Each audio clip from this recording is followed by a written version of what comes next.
റഷ്യയിൽ നിന്ന് എണ്ണയും ആയുധങ്ങളും ഇറക്കുമതി ചെയ്യുന്നതിനാലും ഇതാ ഞാനൊരു പെനാൽറ്റി പിഴച്ചുങ്കം ചുമത്തുന്നു എന്ന് പറയാം. അങ്ങനെ പിഴച്ചുങ്കം ചുമത്താൻ അമേരിക്കയ്ക്ക് എന്താ അവകാശം? നമ്മളുടെ ഒരു സ്വതന്ത്ര പരമാധികാര രാജ്യത്തിന് എവിടെ നിന്ന് എന്തെല്ലാം വാങ്ങണമെന്ന് തീരുമാനിക്കുന്ന സ്വതന്ത്ര പരമാധികാര രാജ്യത്തിന്റെ അവകാശമല്ലേ? സ്വാഭാവികമായിട്ടും 25% എന്നുള്ളത് 50% ഈ ചുങ്കം ചുമത്തപ്പെടുമ്പോൾ അത് നമ്മുടെ ഇന്ത്യയിലുള്ള വ്യത്യസ്തങ്ങളായിട്ടുള്ള മേഖലകളിൽ പ്രവർത്തിക്കുന്ന വ്യവസായങ്ങൾക്ക് വലിയ തിരിച്ചടി തന്നെയാണ്. കേരളത്തിൽ തന്നെ നമുക്കറിയാം, നമുക്ക് സമുദ്രോൽപ്പന്നം കയറ്റുമതി ചെയ്യുന്ന രാജ്യമാണ് അമേരിക്കയിലേക്ക് നമ്മൾ കേരളത്തിൽ നിന്ന് കയറ്റുമതി ചെയ്യുന്നു, ഏലം കയറ്റുമതി ചെയ്യുന്നുണ്ട്, വസ്ത്രം കയറ്റുമതി ചെയ്യുന്നുണ്ട്. ഇതിനെല്ലാം വലിയ തിരിച്ചടിയാണ്. അല്ലെങ്കിൽ അവരുടെ നിന്നും വില കുറഞ്ഞ തരത്തിൽ എണ്ണ വാങ്ങിച്ചാൽ ഇന്ത്യക്ക് അത് ഗുണം ചെയ്യും, റഷ്യക്ക് അത് ഗുണം ചെയ്യും. അത് ഒരിക്കലും ഉണ്ടാവാൻ പാടില്ല എന്ന ഒരു നീച ബുദ്ധി ട്രംപിന്റെ തീരുമാനത്തിലുണ്ട്. അപ്പൊ അങ്ങനെയുള്ള കാര്യങ്ങളിൽ അദ്ദേഹം പ്രതികരിക്കുന്നുണ്ട് എങ്കിൽ നമ്മൾ കാണേണ്ടത് വ്യാപാരത്തിന് മുകളിലായിട്ട് അദ്ദേഹത്തിന് മറ്റെന്തോ താല്പര്യമുണ്ട്. ആ താല്പര്യം എന്ന് പറയുന്നത് അമേരിക്കൻ സാമ്രാജ്യത്വ താല്പര്യങ്ങളാണ്. ലോക രാഷ്ട്രീയത്തെ നിയന്ത്രിക്കുന്നതിന് വേണ്ടിയുള്ള അമേരിക്കൻ താല്പര്യത്തിന്റെ ഭാഗമാണ്. വേറൊരാളും അമേരിക്ക എന്ന് പറയുന്ന രാജ്യത്തെ ചോദ്യം ചെയ്യുന്ന തരത്തിൽ വളരാൻ പാടില്ല. ട്രംപും ഇന്ത്യയും തമ്മിലുള്ള ഭിന്നത കൂടുതൽ രൂക്ഷമാകുകയാണ്. ഇന്ത്യ റഷ്യൻ എണ്ണ വാങ്ങുന്നത് നിർത്താത്ത പക്ഷം ചർച്ചയില്ല എന്ന് ട്രംപ് മാധ്യമങ്ങളോട് പറഞ്ഞിട്ടുണ്ട്. ഇന്ത്യ നേരിട്ടും ഇടനിലക്കാർ വഴിയും ഇപ്പോഴും റഷ്യൻ എണ്ണ വാങ്ങുകയാണ് എന്നും അത് യുഎസിന്റെ സുരക്ഷയ്ക്ക് പോലും ഭീഷണിയാണ് എന്നുമാണ് ഇക്കാര്യത്തിൽ വൈറ്റ് ഹൗസിന്റെയും നിലപാട്. എന്നാൽ ഇന്ത്യക്ക് മേൽ 50% തീരുവ പ്രഖ്യാപിച്ച ട്രംപിന്റെ നടപടി അകാരണവും അന്യായവുമാണ് എന്നാണ് ഇന്ത്യയുടെ പ്രതികരണം. ഇതിനുശേഷവും ഇന്ത്യ റഷ്യയിൽ നിന്ന് എണ്ണ ഇറക്കുമതി ചെയ്തു. ഇറക്കുമതി വേണ്ടെന്ന നിലപാട് ഇന്ത്യ ഇതുവരെ എടുത്തിട്ടുമില്ല.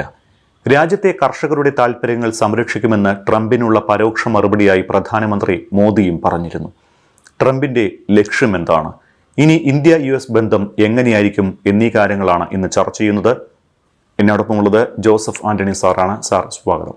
സാർ, റഷ്യയിൽ നിന്ന് എണ്ണ വാങ്ങുന്നത് തുടരുന്നതിനുള്ള ശിക്ഷയായി ഇന്ത്യയിൽ നിന്നുള്ള ഉൽപ്പന്നങ്ങൾക്ക് 50% തീരുവ ചുമത്താനുള്ള അമേരിക്കൻ പ്രസിഡന്റ് ഡൊണാൾഡ് ട്രംപിന്റെ പ്രഖ്യാപനം ഇന്ത്യക്ക് യഥാർത്ഥത്തിൽ തിരിച്ചടിയായിട്ടുണ്ടോ? ഈ ഡൊണാൾഡ് ട്രംപിന്റെ ഈ ലോകവ്യാപകമായി നടക്കുന്ന തീരുവ യുദ്ധത്തിൽ തീരുവയുടെ പ്രശ്നം മാത്രമല്ല ഉള്ളത് എന്ന് നമ്മൾ കൃത്യമായി മനസ്സിലാക്കണം. നിർഭാഗ്യവശാൽ ഈ തീരുവയുടെ ചുറ്റുമാണ് ചർച്ചകൾ നടക്കുന്നത്. എന്നാൽ ഇതിൽ അമേരിക്കയുടെ ഈ സാമ്രാജ്യത്വ മോഹമെന്നോ അല്ലെങ്കിൽ ആഗോളതലത്തിൽ ലോകരാഷ്ട്രീയത്തെ നിയന്ത്രിക്കുന്നതിനുള്ള അവരുടെ താല്പര്യമെന്നോ ഒക്കെയുള്ള പ്രധാനപ്പെട്ട ഘടകങ്ങൾ മറന്നുകൊണ്ടാണ് വാസ്തവത്തിൽ ഈ തീരുവ ചർച്ച നടക്കുന്നത്. നമുക്കറിയാം, തീരുവ എന്ന് പറയുന്നത് ലോകത്തിലെ രാജ്യങ്ങൾക്കെതിരെ ട്രംപ് തീരുവ ചുമത്തിയതിൻ്റെ ഏറ്റവും പ്രധാനപ്പെട്ട കാര്യമായി അദ്ദേഹം തന്നെ പറഞ്ഞു വെച്ചിട്ടുള്ള കാര്യം മേക്ക് അമേരിക്ക ഗ്രേറ്റ് അഗെയിൻ എന്നാണ്. അമേരിക്കയെ വീണ്ടും മഹത്തരമാക്കി മാറ്റുക. വീണ്ടും മഹത്തരമാക്കി മാറ്റുക എന്ന് പറഞ്ഞാൽ സാമ്പത്തികമായും സൈനികമായും രാഷ്ട്രീയമായും വലിയ ലോകത്തിൽ അവരുടെ അതായത് ആഗോള രാഷ്ട്രീയത്തെ നിയന്ത്രിക്കുന്ന ശക്തിയായി അമേരിക്കയെ വീണ്ടും മാറ്റുക എന്ന് പറയുന്ന അവരുടെ സാമ്രാജ്യത്വ താല്പര്യം തന്നെയാണ് ഉള്ളതെന്ന് നമുക്ക് എല്ലാവർക്കും അറിയാം. എന്നാൽ ആ ആസ്പെക്ട് നമ്മൾ ചർച്ച ചെയ്യുന്നില്ല. എന്നാൽ ഈ തീരുവ പ്രശ്നത്തിൽ അതുണ്ട് എന്ന് കൃത്യമായി കാണിക്കുന്ന നടപടികൾ അമേരിക്കയുടെ ഭാഗത്തു നിന്ന് തന്നെ വന്നിരിക്കുന്നു എന്നുള്ളതാണ് ഇന്ത്യക്കെതിരായി ഇപ്പോൾ ചില തീരുവകൾ ചുമത്തിയിലൂടെ കാണാൻ കഴിയുന്നത്. അപ്പം നമ്മൾ അങ്ങോട്ട് കയറ്റുമതി ചെയ്യുന്ന ഉൽപ്പന്നങ്ങൾക്ക് അമേരിക്കയിൽ തീരുവ കുറവാണ്. അമേരിക്ക ഇന്ത്യയിലേക്ക് കയറ്റുമതി ചെയ്യുന്ന ഉൽപ്പന്നങ്ങൾക്ക് ഇന്ത്യ അമിതമായി തീരുവ ചുമത്തുന്നു. അതുകൊണ്ട് ഞങ്ങൾ തിരിച്ചടി ചുങ്കം ചുമത്തുന്നു എന്നുള്ള പേരിലാണല്ലോ ഈ ചുങ്കങ്ങൾ ആദ്യം ഏർപ്പെടുത്തി തുടങ്ങിയത്. ഇപ്പോൾ 25% ചുങ്കം ഏർപ്പെടുത്തിയതും ആദ്യം അതിന്റെ ഭാഗമായിട്ടാണ്. ഇപ്പൊ രണ്ടാമത് 25% ചുങ്കം കൂടി ചുമത്തിയതിന്റെ കാരണം എന്താ? അത് അമേരിക്കയും ഇന്ത്യയും തമ്മിലുള്ള വ്യാപാരവുമായി അതിന് യാതൊരു ബന്ധവുമില്ല. എന്താ ചെയ്തിരിക്കുന്നത്? റഷ്യയിൽ നിന്നും ഇന്ത്യ എണ്ണ ഇറക്കുമതി ചെയ്യുന്നു, റഷ്യയിൽ നിന്നും ഇന്ത്യ ആയുധം ഇറക്കുമതി ചെയ്യുന്നു എന്നുള്ള പേരിലും റഷ്യ ഉൾപ്പെടുന്ന അതായത് ഇന്ത്യ ബ്രിക്സ് എന്ന് പറയുന്ന സംഘടനയിൽ, അത് ആന്റി അമേരിക്കൻ, അതായത് അമേരിക്കൻ വിരുദ്ധ സംഘടനയാണ്. അദ്ദേഹം പറയുന്നത് അമേരിക്കൻ വിരുദ്ധ സംഘടനയാണ്. അതുകൊണ്ട് അങ്ങനെയുള്ള ബ്രിക്സ് എന്ന് പറയുന്ന സംഘടനയിൽ അംഗമായിരിക്കുന്നതിനാലും റഷ്യയിൽ നിന്ന് എണ്ണയും ആയുധങ്ങളും ഇറക്കുമതി ചെയ്യുന്നതിനാലും ഇതാ ഞാനൊരു പെനാൽറ്റി പിഴച്ചുങ്കം ചുമത്തുന്നു എന്ന് പറയാം. അങ്ങനെ പിഴച്ചുങ്കം ചുമത്താൻ അമേരിക്കയ്ക്ക് എന്താ അവകാശം? നമ്മളുടെ ഒരു സ്വതന്ത്ര പരമാധികാര രാജ്യത്തിന് എവിടെ നിന്ന് എന്തെല്ലാം വാങ്ങണമെന്ന് തീരുമാനിക്കുന്ന സ്വതന്ത്ര പരമാധികാര രാജ്യത്തിന്റെ അവകാശമല്ലേ? അങ്ങനെ നമ്മൾ ആയുധം വാങ്ങുന്നു, എണ്ണ വാങ്ങുന്നതിന്റെ പേരിൽ പിഴ ചുമത്തുക എന്ന് പറയുന്നതിന്റെ അർത്ഥം എന്താ? അമേരിക്ക പറയുന്നത് പോലെ എല്ലാ രാജ്യങ്ങളും മര്യാദയ്ക്ക് കഴിഞ്ഞോളണം എന്ന് പറയുന്ന ഒരു ധാർഷ്ട്യത്തിന്റെ ഭാഷ അതിനകത്തില്ലേ? അപ്പൊ അതാണ് നമ്മൾ മനസ്സിലാക്കേണ്ടത്. അതായത് ഒരു ചക്രവർത്തിയെ പോലെ, ലോകം ഭരിക്കുന്ന ചക്രവർത്തിയെ പോലെയാണ് ഞാൻ എന്ന് പറഞ്ഞാൽ ട്രംപ്. ആ ട്രംപ് പറയുന്നതനുസരിച്ച് ലോക രാജ്യങ്ങളെല്ലാം കേട്ടോളണം എന്ന് പറയുന്ന അതിന്റെ ഭാഗമായിട്ടാണ് ഈ പിഴച്ചുങ്കം ചുമത്തിയിരിക്കുന്നത്. അത് തീർച്ചയായിട്ടും ഇന്ത്യയുടെ സാമ്പത്തിക താല്പര്യങ്ങളെ ബാധിക്കുന്നതാണെന്നുള്ള കാര്യത്തിൽ യാതൊരുവിധ സംശയവുമില്ല. ഇതിനകത്ത് നമ്മൾ കാണേണ്ട കാര്യം, ഈ താരിഫ് എന്ന് പറയുന്ന ചർച്ചയ്ക്കുപരിയായി അമേരിക്കയുടെ സാമ്രാജ്യത്വ താല്പര്യങ്ങളും അതല്ലെങ്കിൽ ആഗോള തലത്തിൽ ലോകരാജ്യങ്ങളെ മുഴുവൻ നിയന്ത്രിക്കാനുള്ള ഈ പറഞ്ഞ തരത്തിലുള്ള താല്പര്യങ്ങളുമാണ് അമേരിക്കയെ ഈ തരത്തിലുള്ള ചുങ്കം എന്ന് പറയുന്ന സമ്പ്രദായവുമായിട്ട് വരാൻ ഈ ട്രംപിനെ പ്രേരിപ്പിച്ചെന്നാണ് നമ്മൾ മനസ്സിലാക്കേണ്ട കാര്യം. തീരുവ പ്രാബല്യത്തിൽ വന്നതിന് തൊട്ടു പിന്നാലെ ഏലം, റബ്ബർ എന്നിവയുടെ കയറ്റുമതി ഓർഡറുകൾ പലതും റദ്ദാക്കുകയോ നിർത്തിവെക്കുകയോ ഒക്കെ ചെയ്തിട്ടുണ്ട്. ആമസോണ്, വാൾമാർട്ട്, ടാർജറ്റ്, ഗ്യാപ്പ് തുടങ്ങിയ കമ്പനികളും തുണിത്തരങ്ങളും വസ്ത്രങ്ങളും ഇന്ത്യയിൽ നിന്ന് വാങ്ങുന്നതും നിർത്തിവെച്ചിട്ടുണ്ട്. അപ്പോൾ ഇന്ത്യയെ ഇതെല്ലാം വലിയ രീതിയിൽ ബാധിക്കില്ലേ? ഇന്ത്യയുടെ ഏറ്റവും വലിയ വ്യാപാര പങ്കാളിയാണ് അമേരിക്ക. അപ്പോൾ സ്വാഭാവികമായിട്ടും ഇന്ത്യയിൽ നിന്നും ഈ തരത്തിലുള്ള നിരവധി തരത്തിലുള്ള ഡയമണ്ട് ഉൽപ്പന്നങ്ങൾ അല്ലെങ്കിൽ വസ്ത്രങ്ങൾ, സമുദ്രോൽപ്പന്നങ്ങൾ, ഏലം മുതലായ വസ്തുക്കൾ ഇന്ത്യയുടെ വിവിധ ഭാഗങ്ങളിൽ നിന്നും കേരളത്തിൽ നിന്നും ഉൾപ്പെടെ കയറ്റുമതി ചെയ്യുന്നുണ്ട് എന്ന് നമുക്ക് എല്ലാവർക്കും അറിയാം. സ്വാഭാവികമായിട്ടും 25% എന്നുള്ളത് 50%-ആയി ഈ ചുങ്കം ചുമത്തപ്പെടുമ്പോൾ അത് നമ്മുടെ ഇന്ത്യയിലുള്ള വ്യത്യസ്തങ്ങളായിട്ടുള്ള മേഖലകളിൽ പ്രവർത്തിക്കുന്ന വ്യവസായങ്ങൾക്ക് വലിയ തിരിച്ചടി തന്നെയാണ്. കേരളത്തിൽ തന്നെ നമുക്കറിയാം, നമുക്ക് സമുദ്രോൽപ്പന്നം കയറ്റുമതി ചെയ്യുന്ന രാജ്യമാണ് അമേരിക്കയിലേക്ക് നമ്മൾ കേരളത്തിൽ നിന്ന് കയറ്റുമതി ചെയ്യുന്നു, ഏലം കയറ്റുമതി ചെയ്യുന്നുണ്ട്, വസ്ത്രം കയറ്റുമതി ചെയ്യുന്നുണ്ട്. ഇതിനെല്ലാം വലിയ തിരിച്ചടിയാണ്. ഇപ്പോൾ ഏറ്റവും അവസാനം വരുന്ന വാർത്തകളിൽ നമ്മൾ കാണുന്നത് ഈ പല അമേരിക്കൻ കമ്പനികളും ഇന്ത്യൻ കമ്പനികളോട് നിങ്ങൾ ഇനി ഉൽപ്പന്നങ്ങൾ ഉടൻ കയറ്റുമതി ചെയ്യേണ്ട, തൽക്കാലം അതെല്ലാം തടഞ്ഞു വെക്കൂ എന്ന് പറഞ്ഞുള്ള ഉത്തരവുകൾ വിളികൾ വന്നിരിക്കുകയാണ്. എന്ന് പറഞ്ഞാൽ എൻ്റെ അർത്ഥം, ഈ തിരുവോണത്തിനുൾപ്പെടെ ആളുകൾക്ക് അവിടെ ആഘോഷിക്കുന്നതിനാവശ്യമായ സുഗന്ധ വ്യഞ്ജനങ്ങളും ഭക്ഷണ പൊതികളും കിറ്റുകളും എല്ലാം അടങ്ങുന്ന വസ്തുക്കളെല്ലാം റെഡിയായിട്ടിരിക്കുന്ന സന്ദർഭത്തിലാണ് ഈ 50% ഈ ചുങ്കം ഏർപ്പെടുത്തിയിരിക്കുന്നത്. ആ സ്വാഭാവികമായിട്ടും വളരെ വലിയ തിരിച്ചടി, അതായത് ഈ മേഖലയിൽ പ്രവർത്തിക്കുന്ന വ്യവസായങ്ങൾക്കും സംരംഭങ്ങൾക്കും വളരെ വലിയ തിരിച്ചടിയാണ് ഈ ട്രംപിന്റെ ഈ തലതിരിഞ്ഞ ഈ ഉത്തരവുകളിലൂടെ, ഈ ജനാധിപത്യ വിരുദ്ധമായ അന്തർദേശീയ നിയമങ്ങളെല്ലാം കാറ്റിൽ പറത്തുന്ന തരത്തിലുള്ള നിയമങ്ങളിലൂടെ അദ്ദേഹം ഈ പ്രഖ്യാപനങ്ങളിലൂടെ നമുക്ക് നമ്മുടെ ജീവിതത്തിന് മുകളിൽ വരുത്തി വെച്ചിരിക്കുന്നത്. ശരിക്കും ട്രംപിനെ പ്രകോപിപ്പിച്ചത് എന്താണ്? റഷ്യയിൽ നിന്നും എണ്ണ വാങ്ങുന്നതോ, അതോ ഇന്ത്യയുടെ ആഭ്യന്തര വിപണി അമേരിക്കയ്ക്ക് മുന്നിൽ തുറന്നിടാത്തതോ, അതോ ഓപ്പറേഷൻ സിന്ദൂർ നിർത്തിവെച്ചതിന്റെ ക്രെഡിറ്റ് എടുക്കാൻ ട്രംപിനെ ഇന്ത്യ അനുവദിക്കാത്തതാണോ? ഞാൻ ഈ പറഞ്ഞതിൽ കൂടുതൽ മറ്റെന്തെങ്കിലും വിഷയം ട്രംപിന്റെ പ്രകോപനത്തിന് പിന്നിലുണ്ടോ? നയങ്ങളെ നിയന്ത്രിക്കുന്ന ഒരു അടിസ്ഥാന പ്രമാണമുണ്ട്, ഒരു ബ്ലൂ പ്രിന്റ് ഉണ്ട്. ആ ബ്ലൂ പ്രിന്റിന്റെ പേര് ഗ്രാൻഡ് ഏരിയ പോളിസി എന്നാണ്. ആ ഗ്രാൻഡ് ഏരിയ പോളിസി അവർ തയ്യാറാക്കിയത് 2ാം ലോക മഹായുദ്ധ സന്ദർഭത്തിലാണ്.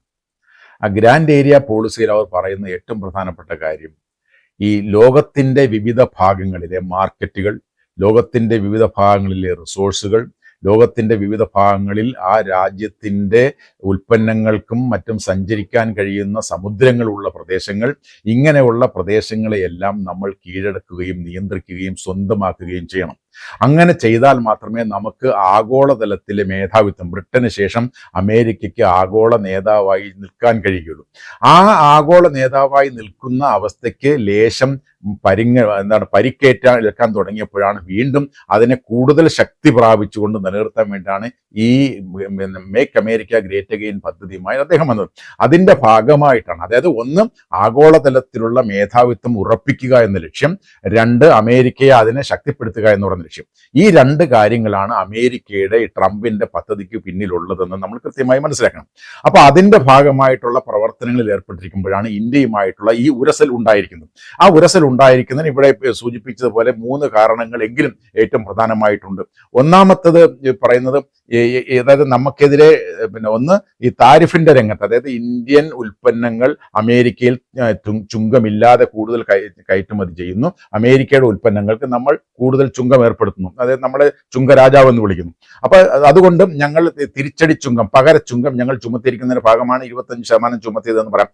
അതിൽ നമുക്ക് അദ്ദേഹത്തെ കുറ്റം പറയേണ്ട, താൽക്കാലികമായി അത് വ്യാവസായികമായ അല്ലെങ്കിൽ വാണിജ്യപരമായ ചില കാര്യങ്ങളാണെന്ന് കരുതാം. പക്ഷെ നമ്മൾ കാണേണ്ട കാര്യം, എന്തുകൊണ്ടാണ് റഷ്യയിൽ നിന്നും ഒരു സ്വതന്ത്ര പരമാധികാര രാജ്യത്തിന് എണ്ണ വാങ്ങിക്കാൻ പാടില്ലാത്തത്? എന്തുകൊണ്ടാണ് റഷ്യയുടെ കയ്യിൽ നിന്ന് ആയുധം വാങ്ങിക്കാൻ പാടില്ലാത്തത്? അപ്പൊ നമ്മൾ കാണേണ്ട കാര്യം, ഇത് വ്യാപാരം എന്ന് പറയുന്ന അവസ്ഥ മാത്രമല്ല, ഇങ്ങനെ ഈ റഷ്യ എന്ന് പറയുന്ന രാജ്യം സാമ്പത്തികമായി ശക്തിപ്പെട്ടാൽ, അല്ലെങ്കിൽ അവരുടെ നിന്നും വില കുറഞ്ഞ തരത്തിൽ എണ്ണ വാങ്ങിച്ചാൽ ഇന്ത്യക്ക് അത് ഗുണം ചെയ്യും, റഷ്യക്ക് അത് ഗുണം ചെയ്യും, അത് ഒരിക്കലും ഉണ്ടാവാൻ പാടില്ല എന്ന ഒരു നീച ബുദ്ധി ട്രംപിന്റെ തീരുമാനത്തിലുണ്ട്. അപ്പോൾ നമ്മൾ കാണേണ്ട കാര്യം, വ്യാപാരവുമായി ബന്ധമില്ലാത്ത, അമേരിക്കയുടെ സാമ്പത്തിക അവസ്ഥയുമായി ബന്ധമില്ലാത്ത ഒരു കാര്യമാണ് വാസ്തവത്തിൽ റഷ്യയുടെ കയ്യിൽ നിന്ന് ഇന്ത്യ എണ്ണ വാങ്ങുന്നതും ആയുധം വാങ്ങുന്നതുമായിട്ടുള്ള കാര്യങ്ങൾ. അപ്പൊ അങ്ങനെയുള്ള കാര്യങ്ങളിൽ അദ്ദേഹം പ്രതികരിക്കുന്നുണ്ട് എങ്കിൽ നമ്മൾ കാണേണ്ടത്, വ്യാപാരത്തിന് മുകളിലായിട്ട് അദ്ദേഹത്തിന് മറ്റെന്തോ താല്പര്യമുണ്ട്. ആ താല്പര്യം എന്ന് പറയുന്നത് അമേരിക്കൻ സാമ്രാജ്യത്വ താല്പര്യങ്ങളാണ്. ലോക രാഷ്ട്രീയത്തെ നിയന്ത്രിക്കുന്നതിന് വേണ്ടിയുള്ള അമേരിക്കൻ താല്പര്യത്തിന്റെ ഭാഗമാണ്. വേറൊരാളും അമേരിക്ക എന്ന് പറയുന്ന രാജ്യത്തെ ചോദ്യം ചെയ്യുന്ന തരത്തിൽ വളരാൻ പാടില്ല. അമേരിക്കയുടെ തീട്ടൂരങ്ങൾക്ക് വഴങ്ങാതിരിക്കാൻ പാടില്ല. അങ്ങനെ വഴങ്ങിയാൽ അവർക്കെല്ലാം എതിരെ. അതുകൊണ്ടാണല്ലോ ഈ ആന്റി അമേരിക്കൻ സംഘടനയാണ് ബ്രിക്സ് എന്ന് പറയുന്നത്. അതിൽ അംഗമാണ് ഇന്ത്യ എന്നുള്ളത് കൊണ്ട് അവർക്കെതിരെ പിഴച്ചും കുഞ്ഞും പെനാൽറ്റിയാണ്, ശിക്ഷിക്കുകയാണ്. മറ്റൊരു അന്തർദേശീയ സംഘടനയിൽ അംഗമാണ് എന്നുള്ളതുകൊണ്ട് ഇന്ത്യ ശിക്ഷിക്കുന്ന ചുങ്കമാണ് 20%. അതിനെതിരെ അതിശക്തമായി ഇന്ത്യ പ്രതികരിക്കേണ്ടതാണ്. ഇതുവരെ ഈ അടുത്ത കാലം വരെ നമ്മൾ അങ്ങനെ പ്രതികരിച്ചിട്ടില്ല. അതുകൊണ്ടാണ് ഈ തരത്തിൽ അമേരിക്ക നമ്മളോട് പ്രതികരിക്കുന്നത് എന്ന് മാത്രം അക്കാര്യത്തിൽ പറയാം. രണ്ടാമത്തെ കാര്യം നമ്മൾ പറയുന്നത് വിപണിയുടെ കാര്യമാണ്. അപ്പൊ നമുക്ക് എല്ലാവർക്കും അറിയുന്ന പോലെ കഴിഞ്ഞ 4-5 മാസമായിട്ട് ഇന്ത്യയും അമേരിക്കയും തമ്മിൽ ഈ വ്യാപാര കരാർ ഉണ്ടാക്കുന്നതിന് വേണ്ടിയിട്ടുള്ള ചർച്ചകൾ നടന്നുകൊണ്ടിരിക്കുകയാണ്. ആ ചർച്ചകളിൽ കീറാമുട്ടിയായി നിൽക്കുന്ന 3 പ്രധാനപ്പെട്ട വിഷയങ്ങളാണ് എന്ന് നമുക്ക് എല്ലാവർക്കും അറിയാം. ഒന്ന്, ഇന്ത്യയുടെ കാർഷിക മേഖല അമേരിക്കൻ കാർഷിക ഉൽപ്പന്നങ്ങൾക്ക് വേണ്ടിയിട്ട് തുറന്നു കൊടുക്കുക. രണ്ടെന്ന് പറയുന്നത് നമ്മുടെ ക്ഷീരോത്പാദന മേഖല അവരുടെ ഡയറി ഉൽപ്പന്നങ്ങൾക്ക് തുറന്നു കൊടുക്കുക. മൂന്നാമത്തത് ജനറ്റിക്കലി മോഡിഫൈഡ് ആയിട്ടുള്ള പഴങ്ങളും പച്ചക്കറികളും ഇന്ത്യയിലെ ഇറക്കുമതി ചെയ്യാനായിട്ടുള്ള അനുവാദം കൊടുക്കുക. ഈ 3 കാര്യങ്ങളും ഇന്ത്യയെ സംബന്ധിച്ച്, ഒരു കാർഷിക രാജ്യമായ ഇന്ത്യയെ സംബന്ധിച്ച്, ദരിദ്ര കർഷകരുള്ള രാജ്യമായ ഇന്ത്യയെ സംബന്ധിച്ച് ഇത് അനുവദിക്കാൻ കഴിയുന്നതല്ല ഒരു രാജ്യത്തിനും.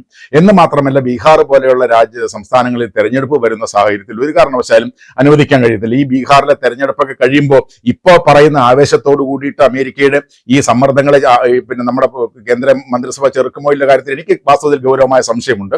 അതവിടെ നിൽക്കട്ടെ. ഇതൊരു പ്രധാനപ്പെട്ട പ്രശ്നമാണ്. വിപണി എന്ന് പറയുന്നത് ഒരു പ്രധാനപ്പെട്ട പ്രശ്നമാണ്. മറ്റൊന്ന് ഓപ്പറേഷൻ സിന്ദൂറാണ്. ഇപ്പം നമുക്കറിയാം, ഈ റെക്കോർഡ് ചെയ്യുന്ന സന്ദർഭത്തിൽ പോലും നമ്മൾ കാണുന്നുണ്ട് അമേരിക്കൻ പ്രസിഡന്റും അമേരിക്കയുടെ വിദേശകാര്യ സെക്രട്ടറി ആയിട്ടുള്ള മാർക്കോ റൂബിയോയും ആവർത്തിച്ച് പറഞ്ഞുകൊണ്ടിരിക്കുകയാണ്. ഏതാണ്ട് 30-ലേറെ തവണ അമേരിക്കൻ പ്രസിഡന്റ് എന്ന് പറഞ്ഞു കഴിഞ്ഞു, ഇന്ത്യയും പാകിസ്ഥാനും തമ്മിലുള്ള സംഘർഷം അവസാനിപ്പിച്ചത് ഞാൻ ഇടപെട്ടത് കൊണ്ടാണ്, ഇന്ത്യൻ ഗവൺമെന്റ് ഞങ്ങളെ ബന്ധപ്പെട്ടത് കൊണ്ടാണ് ഞങ്ങൾ അവസാനിപ്പിച്ചത് എന്ന് വീണ്ടും ആവർത്തിച്ചുകൊണ്ടിരിക്കുകയാണ്. അപ്പോഴൊക്കെ നമ്മൾ ഈ അടുത്ത കാലം വരെ പറഞ്ഞുകൊണ്ടിരുന്നതും, ഒരു വിദേശ രാജ്യ ഭരണകൂടവും ഈ പ്രശ്നം പരിഹരിക്കുന്നതിന് വേണ്ടിയിട്ട് ഇടപെട്ടിട്ടില്ല, ഞങ്ങൾ ആരോടും ആവശ്യപ്പെട്ടില്ല. പക്ഷെ നമ്മൾ കൃത്യമായി പറയേണ്ട കാര്യം, അമേരിക്കൻ പ്രസിഡന്റ്, ട്രംപിന്റെ പേര് നിങ്ങൾ പറയണ്ട, അമേരിക്കൻ പ്രസിഡന്റിനെ ഞങ്ങൾ സമീപിച്ചിട്ടില്ല എന്ന് പറയാനുള്ള ആർജവവും ധീരതയും ഇന്ത്യൻ ഭരണകൂടം വളരെ കൃത്യമായി കാണിക്കണം. അങ്ങനെ കാണിച്ചാൽ മാത്രമേ, അതായത് ധീരരോട് മാത്രമേ ഈ വളരെ മര്യാദയ്ക്കുള്ള പെരുമാറ്റം ട്രംപ് നടത്താറുള്ളൂ എന്ന് നമുക്കറിയാം. അത് ചൈനയോടുള്ള നടപടിയിൽ നമ്മളത് കണ്ടുകൊണ്ടിരിക്കുകയാണ്. അപ്പൊ അങ്ങനെയുള്ള ഒരു കാര്യമുണ്ട്. ഓപ്പറേഷൻ സിന്ദൂറിൽ നമ്മൾ അദ്ദേഹത്തിന് ക്രെഡിറ്റ്, ഇപ്പോൾ അദ്ദേഹത്തിന് നമുക്കറിയാം ഇവിടെ നൊബേൽ സമ്മാനം എന്നൊക്കെ പറയുന്ന സമാധാനത്തിന് നൊബേൽ സമ്മാനം കിട്ടണം, അതിന് കുറേ സ്ഥലങ്ങളിലൊക്കെ പോയി ഈ സംഘർഷങ്ങളിൽ ഞാൻ ഇടപെട്ട് അയവ് വരുത്തിയിരിക്കുന്നു എന്നൊക്കെ പറയണമെന്ന് ക്രെഡിറ്റ് എടുക്കണമെന്നൊക്കെ പറഞ്ഞുകൊണ്ടിരിക്കുകയാണ് അദ്ദേഹം. നമ്മളൊരു ഒറ്റ കാര്യം മാത്രം ആലോചിച്ചാൽ മതി. നൊബേൽ സമ്മാനം എന്ന് പറയുന്നത് ലോകത്തെ ശാന്തിയും സമാധാനവും മനുഷ്യന്റെ ജീവിതവും മനുഷ്യന്റെ സ്വത്തുമൊക്കെ സംരക്ഷിച്ച് സമാധാനപൂർണമായി ജീവിക്കാൻ കഴിയുന്ന സാഹചര്യം ഉണ്ടാക്കുന്ന ആളുകൾക്ക് നൽകേണ്ടതാണ്.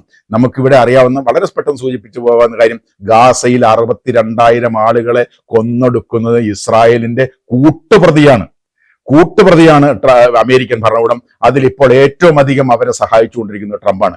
മനുഷ്യരെ വംശഹത്യ, അതായത് ജാതി, മതം, പ്രദേശമൊക്കെ നോക്കിയിട്ട് അവരുടെ കുഞ്ഞുങ്ങളെയും സ്ത്രീകളെയും കൃത്യമായി വംശഹത്യയുടെ നിർവചനത്തിൽ വരുന്ന കാര്യം ഇപ്പോഴും ചെയ്തുകൊണ്ടിരിക്കുന്ന, എല്ലാവിധ പിന്തുണയും ചെയ്തുകൊണ്ടിരിക്കുന്ന ഒരു ഭരണാധികാരിക്കാണ് ഈ സമാധാനത്തിലുള്ള നൊബേൽ സമ്മാനം കൊടുക്കണമെന്നൊക്കെ ചില ആളുകൾ പറഞ്ഞുകൊണ്ടിരിക്കുന്നത്. അങ്ങനെയാണെങ്കിൽ സമാധാനം എന്നുള്ള വാക്കിന്റെ അർത്ഥം മാറ്റേണ്ടി വരും. അപ്പൊ അങ്ങനെ ഈ പറഞ്ഞ തരത്തിൽ ലോകത്തെ ഈ പറഞ്ഞ തരത്തിലുള്ള സംഘർഷങ്ങൾക്കെല്ലാം ഞാൻ അയവ് വരുത്തിയിരിക്കുന്നു എന്ന് പറഞ്ഞുകൊണ്ട് അതിന്റെ പേര് ക്രെഡിറ്റ് എടുത്തുകൊണ്ട് സമാധാനത്തിന് നൊബേൽ സമ്മാനം വായിക്കാൻ നടക്കുന്നതിനേക്കാൾ ഈ അപഹാസ്യമായ കാര്യം ലോകത്ത് വേറെ എന്താണുള്ളത്? അപ്പൊ ഈ പറഞ്ഞ 3 കാര്യങ്ങളെക്കാൾ ഉപരി മറ്റു പല കാര്യങ്ങളും, അതിന് ഏറ്റവും പ്രധാനമായിട്ടും അമേരിക്കയുടെ ഈ പറഞ്ഞ ആഗോളതലത്തിൽ മേധാവിത്വം പുലർത്താനുള്ള നേടിയെടുക്കാനുള്ള അവരുടെ ശ്രമത്തിന് ഏതെങ്കിലും തരത്തിൽ തടയിടുന്ന ഏത് രാജ്യമുണ്ടെങ്കിലും ആ രാജ്യത്തിനെതിരെയൊക്കെയുള്ള പ്രതിരോധത്തിന്റെ ഭാഗം കൂടിയിട്ടാണ് ഇത്തരം ഈ നടപടിയുമായിട്ട് ട്രംപ് വന്നിരിക്കുന്നതെന്ന് നമ്മൾ മനസ്സിലാക്കണം. നിലവിൽ തീരുവയുമായി ബന്ധപ്പെട്ട പ്രശ്നം പരിഹരിക്കുന്നതുവരെ ഇന്ത്യയുമായി ഒരു ചർച്ചയ്ക്കുമില്ല എന്നാണ് ട്രംപ് അറിയിച്ചിരിക്കുന്നത്. ഒപ്പം ഇന്ത്യക്കെതിരെ ദ്വിതീയ ഉപരോധങ്ങൾ വരാനിരിക്കുന്നുവെന്നും ട്രംപ് മുന്നറിയിപ്പ് നൽകിയിട്ടുണ്ട്. എന്തായിരിക്കും ട്രംപ് ലക്ഷ്യമിടുന്നത്?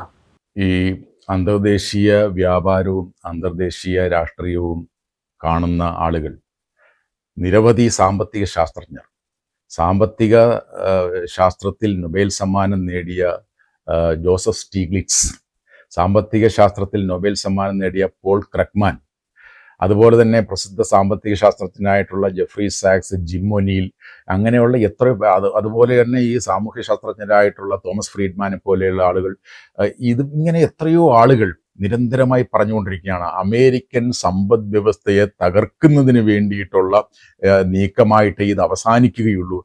ഈ പീറ്റർ നവാരെ പോലെയുള്ള കപട സാമ്പത്തിക ശാസ്ത്രജ്ഞരുടെ ഉപദേശം കേട്ടുകൊണ്ടും ഈ ട്രംപ് ഇറങ്ങിത്തിരിച്ചിരിക്കുന്നത് അമേരിക്കയുടെ മെച്ചത്തിന് വേണ്ടിയിട്ടല്ല, അമേരിക്കയുടെ മെച്ചത്തിന് വേണ്ടി അമേരിക്കയ്ക്ക് മെച്ചമുണ്ടാകും എന്നുള്ള തരത്തിൽ ആണ് ചെയ്തിരിക്കുന്നതെങ്കിൽ പോലും അമേരിക്കയ്ക്ക് അന്തിമമായി മെച്ചമുണ്ടാവാനല്ല പോകുന്നത്, അമേരിക്കയ്ക്ക് കോട്ടമുണ്ടാവാൻ. അമേരിക്കയ്ക്ക് എങ്ങനെ കോട്ടമുണ്ടാകും? ഇപ്പോൾ തന്നെ യൂറോപ്യൻ യൂണിയനെ ശത്രുപക്ഷത്താണ് നിർത്തിയിരിക്കുന്നത്. അവരുമായിട്ടൊരു കരാർ ഉണ്ടാക്കിയിട്ടുണ്ടെങ്കിൽ പോലും ഈ വിശ്വസിക്കാൻ കൊള്ളാത്ത ഒരു രാജ്യമായി അമേരിക്ക മാറിയിരിക്കുന്നു എന്ന തിരിച്ചറിവ് ലോകത്തൊട്ടാകെ ഉണ്ട്. അപ്പൊ ഇന്ത്യ, നമുക്കറിയാമല്ലോ, ഇന്ത്യ എത്രയോ വളരെ അടുത്ത സുഹൃത്ത് രാജ്യമായിരുന്നു അമേരിക്കയുടെ. നമ്മുടെ പ്രധാനമന്ത്രി ആവർത്തിച്ച് പറയുന്നത് മേരാ ദോസ്ത് എന്നാണ്, വളരെ എൻ്റെ അടുത്ത സുഹൃത്ത് എന്നാണ് പറയുന്നത്. അങ്ങനെ അടുത്ത സുഹൃത്തായിട്ട് നമ്മൾ വിശേഷിപ്പിക്കുന്ന ഒരു വ്യക്തിയാണ് അമേരിക്കൻ പ്രസിഡന്റ് ഡൊണാൾഡ് ട്രംപ്. അദ്ദേഹത്തിന്റെ ആദ്യ ഘട്ടം കഴിഞ്ഞ് രണ്ടാമത്തെ ഘട്ടത്തിൽ തെരഞ്ഞെടുപ്പിന് നേരിട്ടപ്പോൾ ആ തെരഞ്ഞെടുപ്പിൽ ഈ എല്ലാ ഡിപ്ലോമാറ്റിക് മര്യാദകളെയും ലംഘിച്ചു. സാധാരണഗതിയിൽ ഒരു ഭരണാധികാരി തെരഞ്ഞെടുപ്പിൽ നിൽക്കുമ്പോൾ മറ്റൊരു രാജ്യത്തിന്റെ ഭരണാധികാരി ഏതെങ്കിലും ഒരു ഭരണാധികാരിക്ക് അനുകൂലമായി വോട്ട് പിടിക്കുന്ന പരിപാടിയില്ല. പക്ഷേ നമ്മുടെ പ്രധാനമന്ത്രി അമേരിക്കയിൽ പോയി അദ്ദേഹത്തിന് വോട്ട് ചോദിച്ചു, ട്രംപിനെ ഇന്ത്യയിൽ കൊണ്ടുവന്ന് വോട്ട് ചോദിച്ചു. ഇങ്ങനെയൊക്കെയുള്ള കാര്യങ്ങൾ ചെയ്ത്, അതായത് നമ്മൾ സാധാരണഗതിയിലുള്ള പരിധി വിട്ടുകൊണ്ട് ഈ ട്രംപ് എന്ന് പറയുന്ന ഭരണാധികാരിയെ പിന്നെ സപ്പോർട്ട് ചെയ്യുന്ന തരത്തിൽ നമ്മൾ പ്രവർത്തിച്ചു. വാസ്തവത്തിൽ സപ്പോർട്ട് ചെയ്യേണ്ട യാതൊരു അർഹതയുമുള്ള ആളല്ല. പക്ഷേ പ്രത്യയശാസ്ത്രപരമായ, അതായത് പ്രധാനമന്ത്രി നരേന്ദ്രമോദിയും അദ്ദേഹത്തിന്റെ പാർട്ടിയും പ്രതിനിധാനം ചെയ്യുന്ന പ്രത്യയശാസ്ത്രവും ഈ ഡൊണാൾഡ് ട്രംപിന്റെ പ്രത്യയശാസ്ത്രവും തമ്മിലുള്ള ഒരു ഐക്യം, ഹൃദയൈക്യം ഉള്ളത് കൊണ്ടായിരിക്കാം. എന്താണെങ്കിലും ഈ ഇന്ത്യയെ ദ്രോഹിച്ചിട്ടുള്ള, പരമാവധി ദ്രോഹിച്ചിട്ടുള്ള, ഒന്നാം ഭരണകാലത്ത് തന്നെ വളരെയധികം ദ്രോഹിച്ചിട്ടുള്ള, പരസ്യമായി വാചകങ്ങളിലൂടെയും പ്രവൃത്തിയിലൂടെയും ദ്രോഹിച്ചിട്ടുള്ള ആളാണ്. ആ പ്രസിഡന്റിനെയാണ് നമ്മൾ ഈ മേരാ ദോസ്ത് എന്നൊക്കെ പറഞ്ഞ് നമ്മൾ വിളിക്കുന്നത്. അങ്ങനെ പോയിക്കോട്ടെ, നമുക്ക് അന്തർദേശീയ കാര്യങ്ങളിൽ നമുക്ക് അങ്ങനത്തുള്ള സൗഹൃദങ്ങൾ വേണം. പക്ഷെ നമ്മൾ മനസ്സിലാക്കേണ്ട ഒരു കാര്യം, നമ്മൾ നിരന്തരമായി പറഞ്ഞുകൊണ്ടിരിക്കുന്ന കാര്യമാണ്, ഇദ്ദേഹം അമേരിക്കൻ പ്രസിഡന്റുമാരുടെ ചരിത്രത്തിൽ, എസ്പെഷ്യലി കഴിഞ്ഞ ഒരു 50 വർഷക്കാലത്തിന്റെ ചരിത്രത്തിൽ ഇന്ത്യയെ ഇത്രയധികം ദ്രോഹിച്ചിട്ടുള്ള ഒരു അമേരിക്കൻ പ്രസിഡന്റ് ഇല്ല. അതുകൊണ്ട് അദ്ദേഹം ദ്രോഹമേ ചെയ്യൂ എന്ന് നമ്മൾ നിരന്തരം ആവർത്തിച്ച് പറഞ്ഞുകൊണ്ടിരിക്കുകയാണ്. അതിന്റെ ദൃഷ്ടാന്തമാണ് നമ്മൾ കഴിഞ്ഞ കുറച്ച് നാളുകളായി പറഞ്ഞുകൊണ്ടിരിക്കുന്ന കാര്യങ്ങൾ തെളിയിക്കുന്നതാണ് ഈ ട്രംപിന്റെ ഭാഗത്ത് നിന്ന് ഇന്ത്യക്കെതിരായി ഉണ്ടായിക്കൊണ്ടിരിക്കുന്ന നടപടികൾ. അത് ഇന്ത്യക്കാർ ഇനിയെങ്കിലും മനസ്സിലാക്കണം, ഇന്ത്യൻ ഭരണകൂടം മനസ്സിലാക്കണം, ഇന്ത്യയിലെ ജനത മനസ്സിലാക്കണം. അമേരിക്കൻ പ്രസിഡന്റ് രണ്ടാമത് ട്രംപ് തെരഞ്ഞെടുക്കപ്പെട്ടപ്പോൾ ഇന്ത്യയിൽ എന്തെല്ലാം ബഹളങ്ങളായിരുന്നു. നമ്മളൊക്കെ ഏറ്റവും നമ്മുടെ അടുത്ത സുഹൃത്ത് അധികാരത്തിൽ വന്നിരിക്കുന്നു, പിന്നെ മൈക്ക് വാൾസിനെ പോലെയുള്ള ഇന്ത്യ കോക്കസിന്റെ പ്രതിനിധികൾ ഇതാ ഭരണകൂടത്തിലേക്ക് വരുന്നു. JD വാൻസ്, ഇന്ത്യൻ വംശീയായിട്ടുള്ള ഉഷാ വാൻസിനെ കല്യാണം കഴിച്ചിട്ടുള്ള JD വാൻസ് വൈസ് പ്രസിഡന്റ് ആകുന്നു. മാർക്കോ റൂബിയോ, ഈ ചൈനീസ് വിരുദ്ധനായിട്ടുള്ള ഇന്ത്യൻ അനുകൂലിയായിട്ടുള്ള Marco Rubio secretary of state ആയിട്ട് വരുന്നു. അങ്ങനെയുള്ളവരെല്ലാം വന്നു കഴിഞ്ഞാൽ പിന്നെ ഇന്ത്യക്ക് വാരിക്കോരി ഇങ്ങനെ തരത്തിലുള്ള സഹായം എന്ന് പറഞ്ഞു. നമ്മളന്നും പറഞ്ഞ കാര്യമുണ്ട്, ഈ ട്രംപ് എന്ന് പറയുന്ന ഒരു ട്രാൻസാക്ഷനിസ്റ്റ് പ്രസിഡന്റാണ്, അദ്ദേഹത്തിന് മാത്രം ഗുണമുള്ള കാര്യത്തിലാണ് അദ്ദേഹം പ്രവർത്തിക്കുന്നതും എന്ന് മാത്രമല്ല, ഇന്ത്യക്കെതിരായിട്ട് ഒരുപാട് ദ്രോഹ നടപടികൾ ചെയ്ത ചരിത്രമുള്ള പ്രസിഡന്റാണ് ഡൊണാൾഡ് ട്രംപ്. അദ്ദേഹത്തിൽ നിന്ന് നന്മ പ്രതീക്ഷിക്കരുത് എന്ന് നമ്മൾ നിരന്തരമായി പറഞ്ഞിരുന്നു. അത് അദ്ദേഹം അധികാരം ഏറ്റെടുത്ത 1-ാം ദിവസം മുതൽ ഇപ്പോൾ ഈ ഓഗസ്റ്റ് മാസം 8-ാമത്തെ മാസമാകുമ്പോൾ നമ്മൾ കണ്ടുകൊണ്ടിരിക്കുന്നത് അതിന്റെ തുടർക്കഥയാണ്. നമ്മുടെ ഈ ഇന്ത്യക്കാരായിട്ടുള്ള അനധികൃത കുടിയേറ്റക്കാരെ കയ്യിലും കാലിലും ബേങ്കിലങ്ങ് വെച്ച് ഇന്ത്യയിലേക്ക് അയച്ച സന്ദർഭം മുതൽ നമ്മൾ നിശബ്ദരായിരുന്നത് കൊണ്ട്, മിണ്ടാതിരുന്നുകൊണ്ട്, ഏതാണ്ട് ഒരു കീഴടങ്ങൽ മനോഭാവം കാണിച്ചപ്പോൾ ട്രംപിന് മനസ്സിലായി ഈ അമേരിക്കയ്ക്കെതിരെ എന്ത് തോന്നിവാസവും കാണിക്കാം എന്ന് മനസ്സിലായത് കൊണ്ടാണ് ഈ മാതിരി, അതായത് റഷ്യ എന്ന് പറയുന്ന രാജ്യത്ത് നിന്ന് എണ്ണ വാങ്ങിക്കുന്ന ഒരു പരമാധികാര രാജ്യം എണ്ണ വാങ്ങിച്ചാൽ അതിനെതിരെയും പിഴ ചുമത്തുമെന്ന് പറയുന്ന ഹുങ്ക് എന്ന് പറയുന്നതും അമേരിക്കൻ പ്രസിഡന്റ് കാണിക്കുന്നതിന്റെ കാര്യം എന്താ? ഇന്ത്യ എന്ത് കാണിച്ചാലും പ്രതികരിക്കത്തില്ല എന്നൊരു തെറ്റിദ്ധാരണ ഈ നമ്മുടെ നേരത്തെ ഉണ്ടായിരുന്ന നടപടികളിലൂടെ അവർക്ക് ലഭിച്ചതുകൊണ്ടാണ്. അപ്പൊ അങ്ങനെയൊക്കെയുള്ള കാര്യങ്ങൾ ഉള്ളത് കൊണ്ടാണ് ഈ നടപടിയുമായിട്ട് ട്രംപ് മുന്നോട്ട് വരുന്നത്. തീർച്ചയായിട്ടും നമ്മൾ ശക്തമായി പ്രതികരിക്കാൻ ശ്രമിച്ചാൽ അതിന്റെ അപ്പുറത്തേക്ക് പോകാൻ അമേരിക്കൻ പ്രസിഡന്റിന് കഴിയത്തില്ല. നമ്മൾ ചൈനയുമായിട്ട് ബന്ധങ്ങൾ മെച്ചപ്പെടുത്താൻ ശ്രമിക്കുന്നുണ്ട്, നമ്മൾ UK-യുമായിട്ട് വ്യാപാര കരാർ ഒപ്പിട്ടിട്ടുണ്ട്, ബ്രിക്സ് രാജ്യങ്ങൾ കൂട്ടായിട്ട് ചേർന്നുകൊണ്ട് നമ്മൾ ഇതിനെ പ്രതിരോധിക്കാൻ തീരുമാനിച്ചിട്ടുണ്ട്, റഷ്യയുമായി നമ്മൾ വ്യാപാര ബന്ധം ശക്തിപ്പെടുത്താൻ തീരുമാനിച്ചിട്ടുണ്ട്. അങ്ങനെ നമ്മൾ അമേരിക്ക എന്ന് പറയുന്നത്, നമ്മൾ ഇംഗ്ലീഷിൽ പറയുന്ന ഒരു വാചകമുണ്ടല്ലോ, don't put all eggs in one basket എന്ന് പറയുന്ന പോലെ, എല്ലാം നിങ്ങൾ അമേരിക്കയെ ആശ്രയിക്കരുത്, അമേരിക്ക നമ്മുടെ എല്ലാമാണ് എന്ന് പറയുന്ന തരത്തിൽ നമ്മൾ ഒരുപാട് ആയുധങ്ങൾ വാങ്ങിക്കാൻ ശ്രമിക്കുന്നു. റഷ്യയിൽ നിന്ന് നമ്മൾ ആയുധം വാങ്ങിക്കുന്നത് കുറച്ചുകൊണ്ട് അമേരിക്കയെ തൃപ്തിപ്പെടുത്തുന്നതിന് വേണ്ടി ആയുധം വാങ്ങാൻ ശ്രമിക്കുന്നു, അമേരിക്കൻ എണ്ണ വാങ്ങാൻ ശ്രമിക്കുന്നു. അമേരിക്ക റഷ്യയുടെ, നേരത്തെ നമ്മൾ ഇറാന്റെ കയ്യിൽ നിന്ന് എണ്ണ വാങ്ങിച്ചുകൊണ്ടിരുന്നു, അമേരിക്ക പറഞ്ഞു നിങ്ങൾ ഇറാന്റെ കയ്യിൽ നിന്ന് എണ്ണ വാങ്ങിക്കരുത്, എണ്ണ വാങ്ങിക്കുന്നത് പൂർണ്ണമായി നിർത്തി നമ്മൾ. ഇപ്പൊ നമ്മൾ അതുകൊണ്ട് പറയുന്നവണ് നിങ്ങൾ റഷ്യയുടെ കയ്യിൽ നിന്ന് എണ്ണ വാങ്ങിക്കരുതെന്ന് പറഞ്ഞാൽ അവർ വിചാരിക്കുന്നത് അങ്ങനെ പറഞ്ഞാൽ എണ്ണ വാങ്ങിക്കുന്നത് നിർത്തുമെന്നാണ്. അപ്പൊ അങ്ങനെ, അതായത് നമ്മുടെ വാർത്തകൾ വന്നത് തൽക്കാലത്തേക്ക് ഈ റഷ്യയുടെ എണ്ണ വാങ്ങിക്കുന്നത് നിർത്തും എന്നൊക്കെ പറഞ്ഞുള്ള വാർത്തകൾ വന്നതായിട്ട് നമ്മൾ കാണുന്നുണ്ട്. അതിന്റെ യാഥാർത്ഥ്യം എന്താണെന്ന് അറിയത്തില്ല. എന്താണെങ്കിലും അമേരിക്ക പറയുന്നതനുസരിച്ച് പ്രവർത്തിക്കാൻ നിന്നാൽ അവസാനം ഒരു സ്വതന്ത്ര പരമാധികാര രാജ്യമെന്ന പദവി പോലും നഷ്ടപ്പെടുന്ന അവസ്ഥയിലേക്ക് നമുക്ക് പോകേണ്ടി വരും. അതുകൊണ്ട് നമ്മൾ കൃത്യമായും ശക്തമായും പ്രതികരിക്കാൻ ഇപ്പോൾ തുടങ്ങിയിട്ടുണ്ട്. ആ പ്രതികരണം അതിശക്തമായി തന്നെ തുടർന്നില്ലെങ്കിൽ ഈ അമേരിക്കൻ പ്രസിഡന്റ് നമുക്കെതിരെ വീണ്ടും പുതിയ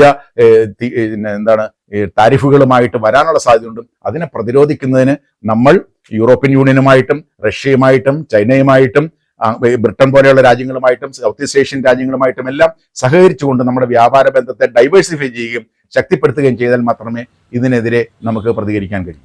കഴിഞ്ഞ വർഷം ഇന്ത്യ അമേരിക്കയിലേക്ക് കയറ്റി അയച്ചത് $86.5 ബില്യൺ മൂല്യമുള്ള വസ്തുക്കളാണ്. അമേരിക്കയാണ് ഇന്ത്യയുടെ ഏറ്റവും വലിയ കയറ്റുമതി വിപണി.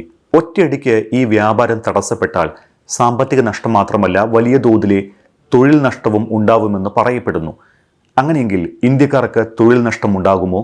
US-ലുള്ള ഇന്ത്യക്കാർക്ക് ആശങ്കപ്പെടേണ്ട സാഹചര്യമുണ്ടോ?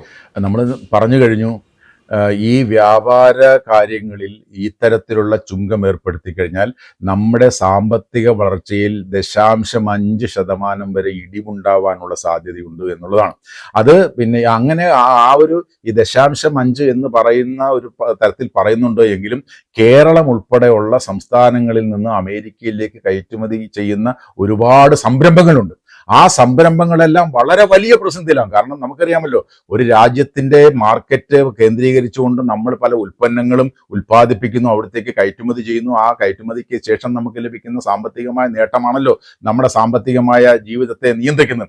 അപ്പൊ അതെല്ലാം തകിടം മറിക്കപ്പെടുകയാണ്. കാരണം 50% താരിഫ് വരിക എന്ന് പറഞ്ഞാൽ ഈ നമ്മൾ അങ്ങോട്ടേക്ക് കയറ്റുമതി ചെയ്യുന്ന ഉൽപ്പന്നങ്ങൾ അട്രാക്റ്റീവ് അല്ലാതായിട്ട് മാറും. നമ്മുടെ വിലക്കുറവാണ് നമ്മുടെ ഈ അട്രാക്ഷൻ എന്ന് പറയുന്നത്, നമ്മുടെ ഈ എന്താണ് പറയുന്നത് USP എന്ന് പറയുന്നത്. അപ്പൊ സ്വാഭാവികമായിട്ടും ഇതെല്ലാം തകരുമ്പോൾ ഇന്ത്യയിലെ ഈ പറഞ്ഞ തരത്തിലുള്ള വ്യവസായങ്ങളും ചെറുകിട വ്യവസായങ്ങൾ ഉൾപ്പെടെ എല്ലാം പ്രതിസന്ധിയിലാകുമെന്നുള്ള കാര്യത്തിൽ സംശയമില്ല. അതുകൊണ്ട് ഒന്നാമത്തത്. രണ്ടാമത്തെ കാര്യം, ഈ അമേരിക്കയിലെ ഇന്ത്യക്കാരുടെ കാര്യം എടുത്തു നോക്കും. ഈ അമേരിക്കയിലെ ഇന്ത്യക്കാരെന്ന് പറയുന്ന ആളുകൾ, നമുക്കറിയാം ഈ അനധികൃത കുടിയേറ്റക്കാരായിട്ടുള്ള ഒരു വിഭാഗം ആൾക്കാരുണ്ടായിരുന്നു. നമ്മൾ അനധികൃത കുടിയേറ്റക്കാരാണെന്ന് പറയുമ്പോൾ പോലും അമേരിക്കയിലെ ഈ ചെറുകിട സംരംഭങ്ങളിലെ പ്രധാനപ്പെട്ട പ്രവർത്തകർ, വർക്കേഴ്സ് ഇവരായിരുന്നു. കാരണം അവിടെ തന്നെ അമേരിക്കയിലെ പല ചെറുകിട സംരംഭങ്ങളും ലാഭകരമായി പ്രവർത്തിച്ചുകൊണ്ട് പോയത് ഈ പറഞ്ഞ അനധികൃത കുടിയേറ്റക്കാരെ ചൂഷണം ചെയ്തുകൊണ്ടാണ്. അപ്പൊ അങ്ങനെയുള്ള വർക്ക് ചെയ്യാൻ ഇന്ത്യയെ പോലുള്ള രാജ്യങ്ങളിലെ ആളുകളാണുള്ളത്. അപ്പൊ അവരെ മുഴുക്കെ ഇങ്ങോട്ടേക്ക് വന്നതോട് കൂടിയിട്ട് ഒരുപാട് ആളുകളുടെ സ്വപ്നങ്ങൾ ഇല്ലാതായി. അത് പോകട്ടെ. രണ്ടാമത്തെ കാര്യം, അവിടെ ജോലി ചെയ്യുന്ന ആളുകളുടെ പുറത്ത് ഇപ്പോൾ നമുക്കറിയാം അവരെ ഇങ്ങോട്ട് അയക്കുന്ന ഡോളറുകളുണ്ട്. ആ ഡോളറുകളുടെ പുറത്ത് ഇപ്പോൾ ഇന്ത്യയിലേക്ക് നിങ്ങൾ അയക്കുന്ന തുകയ്ക്ക് 1% ടാക്സ് അവിടെ ഏർപ്പെടുത്തിയിരിക്കുന്നു. നേരത്തെ ടാക്സ് ഉണ്ടായിരുന്നില്ല. 5% ഏർപ്പെടുത്താനാണ് ശ്രമിച്ചത്. അതിപ്പോ 1% പുതുതായിട്ട് ടാക്സ് ഏർപ്പെടുത്തിയിരിക്കുന്നു അമേരിക്കയിലെ പ്രവാസികളായിട്ടുള്ള ആളുകൾക്കെതിരെ. പിന്നെന്താണ്, ഈ നമ്മൾ ഒരുപാട് ആളുകൾ ഈ പിന്നെ ഇങ്ങനെയുള്ള ഹൈ എൻഡ് ജോലികൾക്കായി ചെയ്യുന്ന ആളുകൾ ഒരുപാട് പേരുണ്ട് അമേരിക്കയിൽ. അങ്ങനെയുള്ള ആളുകളുടെ ആരുടെ ആയാലും അമേരിക്കയിൽ ജീവിക്കുന്ന ആളുകളുടെ അവർക്ക് മക്കളുണ്ടായാൽ ആ കുഞ്ഞുങ്ങൾ അമേരിക്കയിൽ ജനിച്ചാൽ അവർ അമേരിക്കൻ പൗരന്മാരാണ്. അമേരിക്കൻ മണ്ണിൽ ജനിക്കുന്നു എന്നുള്ളതുകൊണ്ട് അവർ അമേരിക്കൻ പൗരന്മാരാണ്. ഇപ്പൊ പുതുതായിട്ട് വന്നുകൊണ്ടിരിക്കുന്ന നീക്കം എന്താണ്? അത് അമേരിക്കൻ ഭരണഘടന പറയുന്നതാണ്. ആ അമേരിക്കൻ ഭരണഘടന പറയുന്ന കാര്യം പോലും മാറ്റിമറിച്ചുകൊണ്ട് ഇങ്ങനെ വരുന്ന ആളുകളുടെ ജോലി ചെയ്യാൻ വരുന്ന ആളുകൾക്ക് കുഞ്ഞുങ്ങൾ ഉണ്ടായാൽ ആ കുഞ്ഞുങ്ങൾക്ക് പൗരത്വം നൽകേണ്ടതില്ല. അതായത് അമേരിക്കയിലേക്ക് പോകുന്ന ആളുകളുടെ ഒരു സ്വപ്നം എന്ന് പറയുന്നത് അവിടെ നമുക്കൊരു കുഞ്ഞുണ്ടായാൽ ആ കുഞ്ഞിന് അവിടുത്തെ അമേരിക്കൻ പൗരത്വം കിട്ടിയാൽ അതിന്റെ ബേസിൽ നമുക്ക് അവിടെ സെറ്റിൽ ചെയ്യാം എന്നൊക്കെയുള്ള സ്വപ്നങ്ങളുമായിട്ടൊക്കെ ആയിരിക്കും പോകുന്നത്. അതുപോലും പാടില്ല എന്ന് പറയുന്ന ഭരണഘടനാ വ്യവസ്ഥ പോലും ലംഘിക്കുന്ന തരത്തിലുള്ള നീക്കവുമായിട്ടാണ് ഇപ്പോൾ ട്രംപ് നിൽക്കുന്നത്.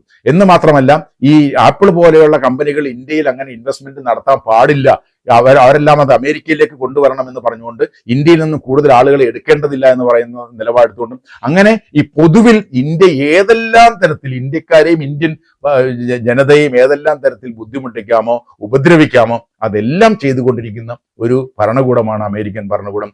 അതുകൊണ്ട് അതിനെതിരായ അതിശക്തമായ യുക്തിസഹമായ നിലപാടുകൾ ഇന്ത്യ ഗവൺമെന്റ് സ്വീകരിക്കേണ്ടതുണ്ട്. സാർ, ഇന്ത്യ റഷ്യ ബന്ധം കൂടുതൽ ദൃഢമാകുന്നതിനിടെ ഓഗസ്റ്റ് 15 റഷ്യൻ പ്രസിഡന്റ് വ്ളാഡിമിർ പുടിനുമായി ട്രംപ് കൂടിക്കാഴ്ച നടത്താൻ പോവുകയാണ്. ഈ ഒരു കൂടിക്കാഴ്ചയുടെ ഫലമായി ഉക്രൈൻ യുദ്ധം അവസാനിച്ചേക്കുമോ? ഓഗസ്റ്റ് 15 ട്രംപും പുടിനും മിഡിൽ ഈസ്റ്റിൽ വെച്ച് കാണുന്നുണ്ട്. അത് ഒരു പക്ഷേ യുദ്ധം അവസാനിക്കുന്നതിലേക്ക് നയിച്ചേക്കാം. പക്ഷേ അമേരിക്ക മുന്നോട്ട് വെച്ചിട്ടുള്ള ചില നിർദ്ദേശങ്ങൾ, ഈ യുദ്ധം അവസാനിക്കുന്നതിനുള്ള നിർദ്ദേശങ്ങൾ, ഈ ഡോൺബാസ് എന്ന് പറയുന്ന, അതായത് 2 ഒബ്ലാസ്റ്റുകൾ, 2 പ്രദേശങ്ങൾ, 2 പ്രവിശ്യകൾ, യുക്രൈൻ്റെ 2 പ്രവിശ്യകൾ അവർക്ക് വിട്ടുകൊടുത്തുകൊണ്ട്, റഷ്യക്ക് വിട്ടുകൊടുത്തുകൊണ്ട് പിന്നെ ഈ പ്രശ്നപരിഹാരം നടത്താമെന്നുള്ള നിർദ്ദേശമാണ് റഷ്യയുടെ മുമ്പിൽ വെച്ചിരിക്കുന്നത്. അത് ചർച്ച ചെയ്യുന്നതിന് വേണ്ടിയിട്ടാണ് അമേരിക്കൻ പ്രസിഡന്റും പിന്നെ റഷ്യൻ പ്രസിഡന്റും തമ്മിൽ കൂടി കാണുന്നത്. പക്ഷേ ഇന്ന് വന്നിരിക്കുന്ന ഒരു പ്രസ്താവന, പിന്നെ സെലൻസ്കിയുടേതായിട്ടുള്ള പ്രസ്താവന, ഈ യുക്രൈൻ എന്ന് പറയുന്ന രാജ്യത്തിൻ്റെ 1 ഇഞ്ച് പ്രദേശം പോലും റഷ്യക്ക് വിട്ടുകൊടുത്തുകൊണ്ടുള്ള ഒരു സമാധാന സന്ധിക്ക് ഞങ്ങൾ തയ്യാറല്ല എന്ന് പറഞ്ഞിട്ടുള്ള പിന്നെ വാർത്തകളാണ് വന്നുകൊണ്ടിരിക്കുന്നത്. അതുകൊണ്ട് ഈ പ്രദേശം വിട്ടു, അതായത് ഏകദേശം യുക്രൈൻ്റെ 20% പ്രദേശം ഇപ്പോൾ റഷ്യയുടെ കയ്യിലാണ്. അങ്ങനെ ആ പ്രദേശങ്ങൾ മുഴുവൻ പിന്നെ ഞങ്ങൾക്ക് വിട്ടുതരണം എന്നുള്ളതാണ് പുടിൻ മുന്നോട്ട് വയ്ക്കുന്ന ആശയം. എന്നാൽ കുറച്ച് പ്രദേശങ്ങൾ, അതിൻ്റെ പകുതി പ്രദേശങ്ങൾ വിട്ടുകൊടുത്തുകൊണ്ട് സമാധാന സന്ധി ഉണ്ടാക്കാമെന്നുള്ളതാണ് അമേരിക്ക മുന്നോട്ട് വയ്ക്കുന്ന നിർദ്ദേശം. എന്നാൽ ഒരു പ്രദേശം പോലും വിട്ടുകൊടുക്കാൻ തയ്യാറുള്ള എന്ന് പറഞ്ഞുകൊണ്ടാണ് സെലൻസ്കി നിൽക്കുന്നത്. അതുകൊണ്ട് ഇത് എത്രത്തോളം ഈ പിന്നെ ചർച്ചകൾ വിജയിക്കും എന്നുള്ളതിനെ സംബന്ധിച്ച് സംശയങ്ങളുണ്ട്.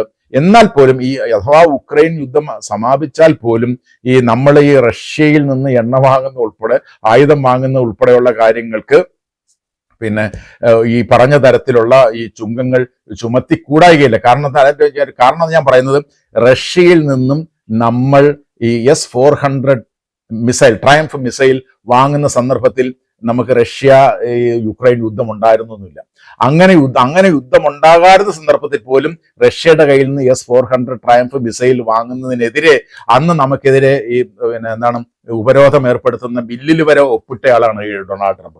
അപ്പൊ അങ്ങനെ, അതായത് എൻ്റെ കയ്യിൽ നിന്ന് ആയുധം വാങ്ങുക, എൻ്റെ കയ്യിൽ നിന്ന് എണ്ണ വാങ്ങുക, ഞങ്ങളുടെ രാജ്യത്ത് നിക്ഷേപം നടത്തുക എന്ന് പറയുന്ന എല്ലാം എൻ്റെ രാജ്യത്തിന് എനിക്ക് ഗുണമുണ്ടാകുന്ന തരത്തിൽ പ്രവർത്തിക്കുക എന്ന് പറയുന്ന നിലപാടെടുക്കുന്ന ഒരു ഭരണാധികാരിയുടെ ആയതുകൊണ്ട് ഈ റഷ്യ ഉക്രൈൻ പിന്നെ എന്താണ് യുദ്ധം അവസാനിച്ചാൽ പോലും ഈ പറഞ്ഞ തരത്തിലുള്ള താരിഫുകളിൽ നിന്നും, ഇപ്പൊ പെനാൽറ്റി താരിഫുകളിൽ നിന്നും, കാരണം പെനാൽറ്റി താരിഫിന് വേറൊരു കാരണം കൂടിയുണ്ട്. റഷ്യയുടെ നിന്ന് എണ്ണ വാങ്ങുന്നത് മാത്രമല്ല, ബ്രിക്സിൽ അംഗമായിരിക്കുന്നു ഇന്ത്യ എന്നുള്ളത് കൂടി ഒരു കാരണമാണ്. അതുകൊണ്ട് ഈ പറഞ്ഞ റഷ്യ ഉക്രൈൻ യുദ്ധം അവസാനിച്ചാൽ പോലും ഈ പറഞ്ഞ തരത്തിലുള്ള പിഴച്ചുങ്കം ചുമത്തലിൽ നിന്നും ട്രംപ് പിന്മാറുമെന്ന് എനിക്ക് തോന്നുന്നില്ല. അമേരിക്കയുടെ ഭീഷണിക്കിടെയാണ് മോദിയുടെ ചൈന സന്ദർശനം നടക്കുന്നത്. ഓഗസ്റ്റ് 31, സെപ്റ്റംബർ 1 തീയതികളിലായി ചൈനയിലെ ടിയാൻജിലിൽ നടക്കുന്ന SCO ഉച്ചകോടിയിൽ മോദി പങ്കെടുക്കുന്നുണ്ട്. ഇന്ത്യ ചൈന ബന്ധത്തിൽ ഇത് എന്തേലും മാറ്റം വരുത്തുമോ? ഈ അന്തർദേശീയ രാഷ്ട്രീയത്തിൽ നിരന്തരം പറയുന്ന ഒരു കാര്യമുണ്ട്, ഒരു വാചകമുണ്ട്: നിങ്ങൾക്ക് നിങ്ങളുടെ അയൽക്കാരെ തിരഞ്ഞെടുക്കാനുള്ള സ്വാതന്ത്ര്യമില്ല. ആരാണോ നിങ്ങളുടെ അയൽക്കാർ, ആ അയൽക്കാരുമായിട്ട് പരമാവധി സൗഹൃദത്തിൽ മെച്ചപ്പെടുത്തിക്കൊണ്ട് പോകുക എന്നുള്ളത് മാത്രമേ ഉള്ളൂ ഓരോ രാജ്യത്തിൻ്റെയും മുന്നിലുള്ള പോംവഴി. ഇന്ത്യയും ചൈനയും തമ്മിൽ ചരിത്രപരമായി തന്നെ പ്രശ്നങ്ങളുണ്ട്. ആ പ്രശ്നമെന്ന് പറയുന്നത് വാസ്തവത്തിൽ ഇന്ത്യയും ചൈനയും നിർമ്മിച്ചതല്ല. ഇവിടെ കോളനി ഭരണം ഉണ്ടായിരുന്ന സമയത്ത് ബ്രിട്ടീഷുകാർ 1913-14 വർഷങ്ങളിൽ ഒരു ഭൂപടം എടുത്തു വെച്ചുകൊണ്ട് ആ ഭൂപടത്തിന് മുകളിൽ വരച്ചു വെച്ച അതിർത്തിയാണ് ഇന്ത്യ ചൈന സംഘർഷത്തിന്റെ ഏറ്റവും പ്രധാനപ്പെട്ട കാര്യം. മക്മഹൻ രേഖ എന്ന് പറയുന്ന രേഖയാണ് അരുണാചൽ പ്രദേശിന്റെ മേഖലയിൽ ഇന്ത്യ ചൈന സംഘർഷങ്ങൾക്കുള്ള കാരണം. എന്ന് പറഞ്ഞാൽ അവരുടെ ആ ബ്രിട്ടന്റെ സന്ദർഭത്തിൽ ഇവിടെ നടന്നുകൊണ്ടിരുന്ന അവരുടെ ജിയോ പൊളിറ്റിക്കലായിട്ടുള്ള നീക്കങ്ങളുടെ ഫലമായി അവർ സൃഷ്ടിച്ചു വെച്ച പ്രശ്നങ്ങളുടെ അത് നമ്മൾ പിൻപറ്റുകയാണ് വാസ്തവത്തിൽ ചെയ്യുന്നത്. അപ്പൊ അങ്ങനെയുള്ള ഒരു പ്രശ്നമുണ്ട്. ഈ അതിർത്തിയെ സംബന്ധിച്ച് നമ്മൾ എടുത്തൊരു നിലപാട് എന്ന് പറയുന്നത് ഈ നിലനിൽക്കുന്ന അതിർത്തികളാണ് നമ്മുടെ അതിർത്തികൾ എന്നുള്ള നിലപാട് നമ്മൾ എടുത്തു. ചൈന പറഞ്ഞു നമ്മൾ രണ്ടു കൂട്ടരും, ഇന്ത്യയും ചൈനയും, ഈ ഇന്ത്യക്ക് സ്വാതന്ത്ര്യം കിട്ടിയ ശേഷം, ചൈന വിപ്ലവത്തിന് ശേഷം നമുക്ക് രണ്ട് രാജ്യങ്ങളും പുതുതായി വന്നിരിക്കുകയാണ്, നമ്മൾ രണ്ട് രാജ്യങ്ങളും പുതുതായി നമ്മുടെ അതിർത്തികൾ ചർച്ച ചെയ്ത് പരിഹരിക്കണം എന്ന് പറഞ്ഞപ്പോൾ ആ ചൈന മുന്നോട്ട് വെച്ച ആ നിർദ്ദേശത്തെ നമ്മൾ നമ്മൾ അതിനെ പരിഗണിച്ചില്ല. എന്ന് മാത്രമല്ല, എന്താണോ ബോർഡർ അതാണ് ഇന്ത്യ ചൈന ബോർഡർ എന്നുള്ള നിലയിലേക്ക് നമ്മൾ നിന്നു. ഇതിനെ തുടർന്നാണ് പ്രശ്നങ്ങൾ ഉണ്ടായത്. ആ പ്രശ്നങ്ങൾ അതിർത്തി തർക്കമായിട്ടല്ല ആദ്യം രൂപപ്പെട്ടത് വന്നത്. ആ പ്രശ്നങ്ങൾ അതിർത്തിയിൽ പ്രശ്നങ്ങൾ ഉണ്ടായിരുന്നു, ഭൂപടവുമായി ബന്ധപ്പെട്ട പ്രശ്നങ്ങൾ ഉണ്ടായിരുന്നെങ്കിലും ആ പ്രശ്നം 1950 രൂക്ഷമായത് ദലൈലാമ ഇന്ത്യയിൽ അഭയം തേടിയതോട് കൂടിയിട്ടാണ്. ദലൈലാമ ഇന്ത്യയിൽ അഭയം തേടിയതോട് കൂടിയിട്ട് ഈ ചൈന ഇന്ത്യ ബന്ധങ്ങൾ വഷളാവുകയും അത് വളരെ വലിയ സംഘർഷങ്ങളിലേക്ക്, അപ്പോൾ അവർ ഈ ബോർഡർ, ഈ അതിർത്തി തർക്കം ഉൾപ്പെടെയുള്ള വിഷയങ്ങൾ വലിയ വിഷയങ്ങളാക്കി ഉയർത്തിക്കൊണ്ടുവരികയും 1962 യുദ്ധത്തിലേക്ക് നയിക്കുകയുമാണ് ചെയ്തത്. അപ്പൊ ഇങ്ങനെയുള്ള ഒരു സംഭവം, അതായത് ഇന്ത്യ ചൈന ബന്ധങ്ങൾ പരിശോധിച്ചു കഴിഞ്ഞാൽ ഒരു 5000 വർഷത്തോളമുള്ള ചരിത്രമുണ്ട് എന്ന് അവകാശപ്പെടുന്നുണ്ട്. ഈ കാലങ്ങളിൽ ഒന്നും തന്നെ ഇന്ത്യയും ചൈനയും യുദ്ധം ചെയ്ത ചരിത്രമില്ല.